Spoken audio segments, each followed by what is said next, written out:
दोस्तों नमस्कार। आप सब कैसे हैं? मुझे उम्मीद है आप सभी अच्छे होंगे। आज आप सभी को मैं कहानी सुनाना चाहता हूँ जो कि सच्ची कहानी है और मेरे गांव में ही घटित हुई है ये कहानी। एक लड़का था जो कि बहुत बेकार था। मतलब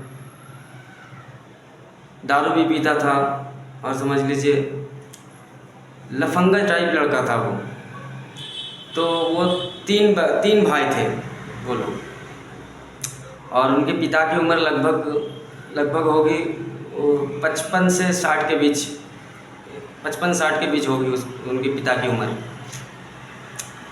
तो जब वो लड़का मतलब जो है खाली उसको सिर्फ पैसे चाहिए, काम तो कुछ करता था नहीं, जुआ भी खेलता था, दारू भी पीता था।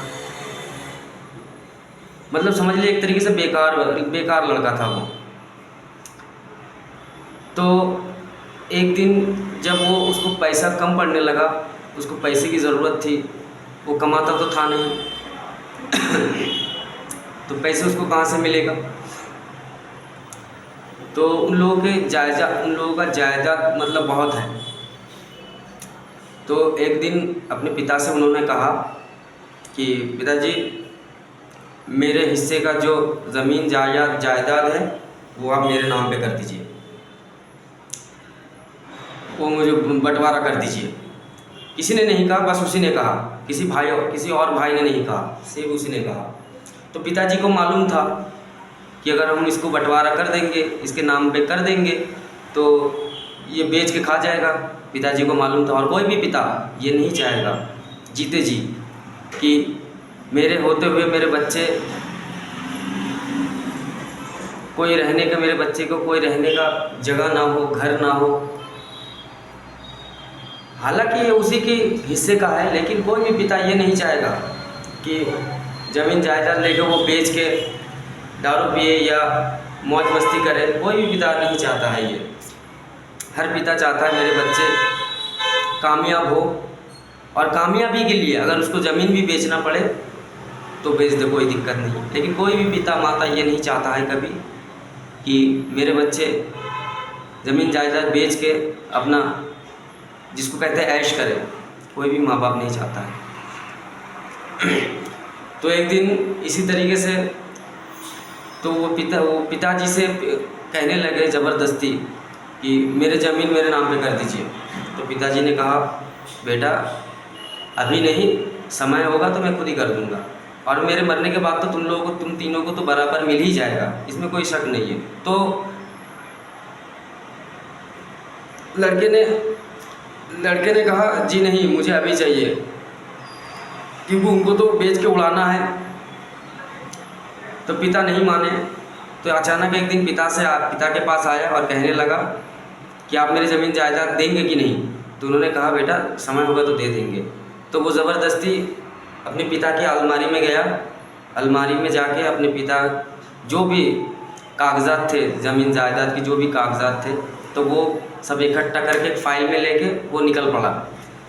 तो पिताजी ने उनको रोका, बेटा ऐसा नहीं करते, इसमें कुछ नहीं है, इसमें जो भी है सब मेरे नाम का है, इसमें तुम्हारे नाम का कुछ नहीं है, तुम्हारे नाम का कोई कागजात नहीं है, अभी किसी भी बच्चे के नाम पे कोई कागजात नहीं है, ये सब तुम्हारे है, तुम क्यों ले जा रहे हो इसको? अगर तुम ले गए तो तुम्हारे लिए बेकार है, जब तक मैं सिग्नेचर नहीं करूँगा कोई भी नहीं खरीदेगा। तो बेटे के माथे पे शैतान सवार हो गया। तो बेटे ने क्या किया, अपने पिताजी को, जिसकी उम्र लगभग 55 से 60 साल है, और इस लड़के की उम्र लगभग मेरे ख्याल से होगा 25 से 30 के बीच, 25 से 30 के बीच होगा। तो सोचिए, एक 55 से 60 साल का बुजुर्ग और वो 25 से 30 साल का नौजवान, उसके साथ क्या लड़ाई करके या मारपीट करके जीत सकता है? अगर जीत भी सकता हो, अगर जीत भी जाएगा तो भी पिताजी कभी भी अपने बच्चों के ऊपर इस तरीके से हाथ नहीं उठाएंगे। मुझे मालूम है, नहीं उठाएंगे। और फिर मुझे बोलने में थोड़ी दिक्कत हो रही है, तो कृपया करके आप लोगों से माफ़ी चाहेंगे, माफ़ कर दीजिएगा। तो पिताजी ने कहा तो बेटा ये सब तुम मत ले जाओ। पिताजी ने रोका तो बेटे को आ गया गुस्सा। पिताजी को कॉलर पकड़ के दीवार में जा घसीट के ले गया, दीवार में अपना सर दे मारा पिताजी का। तो पिताजी गिर गए, एक चौकी था उसके ऊपर गिर गए। तो चौकी के ऊपर जैसे पिताजी गिरे, आपके रोंगटे खड़े हो जाएंगे मेरी बात सुन के। और मुझे भी बहुत अफसोस हुआ था। सिर्फ और सिर्फ संविधान ने, मेरे महान भारत का संविधान मुझे रोकता है, वरना ऐसे बच्चों को मैं कभी माफ़ नहीं करता। ऐसे बच्चों के लिए तो क्या कहूँ। चलिए जो भी हो। तो पिताजी जब चौकी के ऊपर गिर गए या सो गए, तो पिताजी के सीने पे वो बेटा क्या किया मालूम है आपको?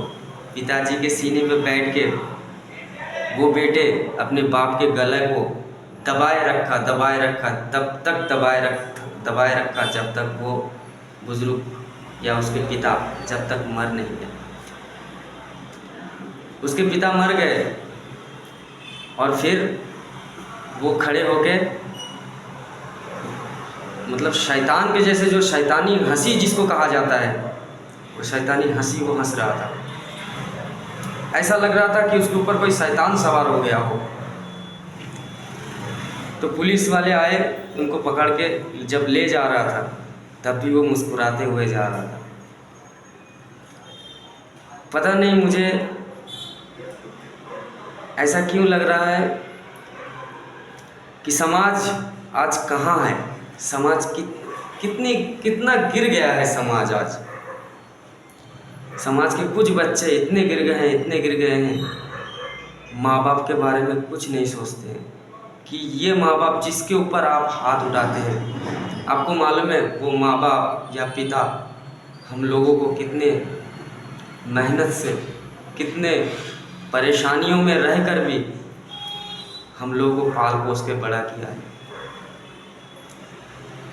तो मेरी आप सभी से रिक्वेस्ट है कि माता पिता को प्यार करिए, माता पिता से मोहब्बत करिए। माता पिता क्या है ये आप लोगों को अभी पता नहीं चलेगा। जब माता पिता आपके नहीं रहेंगे तब आपको पता चलेगा कि माता पिता को ऊपर वाले ने दुनिया में अगर सबसे अनमोल कोई चीज़ दी हो तो वो माता पिता है, सिर्फ और सिर्फ माता पिता है।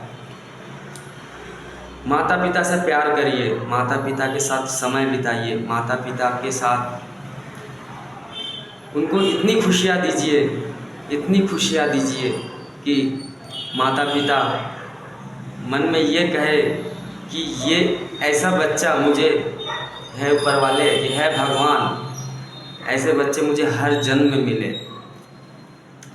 माता पिता के दिल से ये दुआ निकलना चाहिए कि ऐसे बच्चे मुझे जितनी बार भी मुझे इस दुनिया में जन्म मिले तो मुझे यही बच्चे मिले। और मैं माता पिता के लिए एक शायरी आप सबको सुनाना चाहूँगा। ठोकर ना मार मुझे, पत्थर नहीं हूँ मैं। ठोकर ना मार मुझे, पत्थर नहीं हूँ मैं। हैरत से ना देख मुझे, मंजर नहीं हूँ मैं। ठोकर ना मार मुझे, पत्थर नहीं हूँ मैं। हैरत से ना देख मुझे, मंजर नहीं हूँ मैं। तेरी नज़रों में मेरी कदर कुछ भी नहीं, तेरी नज़रों में मेरी कदर कुछ भी नहीं। मगर मेरी माँ से पूछ, उसके लिए क्या नहीं हूँ मैं। दोस्तों, अगर आपको मेरी वीडियो अच्छा लगे तो इस चैनल को सब्सक्राइब ज़रूर करिएगा। मुझे उतना समय नहीं मिलता है कि मैं बार बार वीडियो अपलोड करता रहूं। मुझे जब भी मौका मिलेगा मैं हर 1 या 2 दिन में एक वीडियो ज़रूर अपलोड करता रहूँगा। और आप लोगों से उम्मीद है कि आप लोग अपने माता पिता से बहुत बहुत ज़्यादा प्यार करिए, क्योंकि एक माता पिता ही है जो आपको आपके दुख में भी आपके साथ है और सुख में भी आपके साथ है। आप उनको खाना दें तब भी वो आपके लिए बद्दुआ नहीं करती है। आप उसको खाना दें या ना दें, आपके लिए हमेशा उसके दिल से एक वही है दुनिया में जो आप उसको बुरा भी माने या बुरा भला भी कहे, खाना भी ना दे, मारे पीटे जो भी करे, लेकिन फिर भी वो आपके लिए दुआ करेगी, फिर भी वो आपके लिए दुआ करेगी। एक कहानी मैं आपको और सुनाता हूँ। वो कहानी है कि एक माँ और बच्चे के बीच में, माँ थोड़ी उम्र ज़्यादा थी तो अपने पिताजी के साथ लड़ाई हो रही थी, तो अब माँ बीच बचाव करने में सामने आ गई, तो पिताजी को छोड़ के माँ को मारने लगी।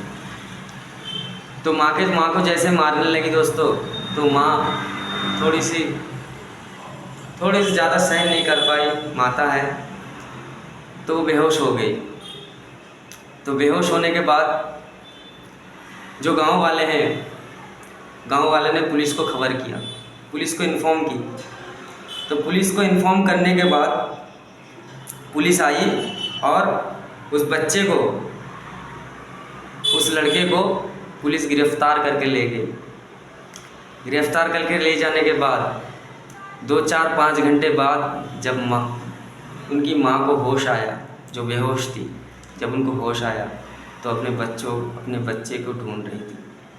सोचिए, वही बच्चे को जो कुछ ही देर पहले अपने माताजी के ऊपर हाथ उठाया था, अपने माताजी को मार के बेहोश कर दिया था, उसी बच्चे को ढूंढ रही थी कि मेरा बच्चा कहाँ है। तो फिर गांव वाले ने कहा कि आपके बच्चे को पुलिस पकड़ के ले गई, अरेस्ट करके। तो माँ को आया बहुत गुस्सा, तो वो फ़ौरन पुलिस स्टेशन चली गई और पुलिस वालों से झगड़ा करने लगी। क्यों? पुलिस वालों से कहने लगा, क्या मैंने केस किया है? अत्याचार मेरे ऊपर हुआ है, मेरे साथ उन्होंने मारपीट की है, मैंने केस नहीं किया है। आप मेरे बच्चे को फ़ौरन छोड़िए मेरे बच्चे को।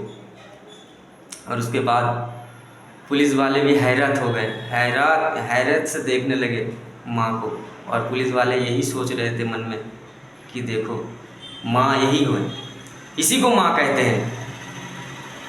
तो फिर बच्चा जेल से जब लॉकअप से निकला, लॉकअप से निकलने के बाद अपने माँ के कदमों में गिर के रोने लगा कि माँ मुझे माफ़ कर दो, ऐसी गलती कभी नहीं होगी। और माँ ने भी रोते हुए अपने बच्चे को सीने से लगा लिया। सिर्फ और सिर्फ माँ ही कर सकती है, सिर्फ माँ ही कर सकती है और कोई नहीं कर सकता। तो मैं ज़्यादा भावुक ना हो जाऊँ, इसीलिए आप सबसे मेरी रिक्वेस्ट है, अगर आपको मेरी वीडियो अच्छा लगे तो इस चैनल को सब्सक्राइब ज़रूर करिए। और मैं इसी तरीके से वीडियो हर 2-3 दिन में आप लोगों के लिए लाता रहूँगा। और आखिरी में पिता के ऊपर एक शायरी आप सबके लिए, अगर आपको अच्छा लगे तो कमेंट ज़रूर करिए। खुशियाँ तब भी हमारे करीब थे, खुशियाँ तब भी हमारे करीब थे, हम जब गरीब थे। खुशियाँ तब भी हमारे करीब थे जब हम गरीब थे, क्योंकि पिता हमारे करीब थे, क्योंकि पिता हमारे करीब थे। एक शायरी मैं आप लोगों को और सुना देता हूँ। ये शायरी नहीं है, ये आप सबके लिए, हमारे लिए भी एक नसीहत है। मत कहिए कि माँ मेरे साथ रहती है, मत कहिए कि माँ मेरे साथ रहती है, ये कहिए कि मैं माँ के साथ रहता हूँ, ये कहिए कि माँ के साथ मैं रहता हूँ। और इसी से मैं अपना वीडियो ख़त्म करता हूँ दोस्तों। नमस्कार, सत श्री अकाल, सलाम, जय हिंद, जय भारत।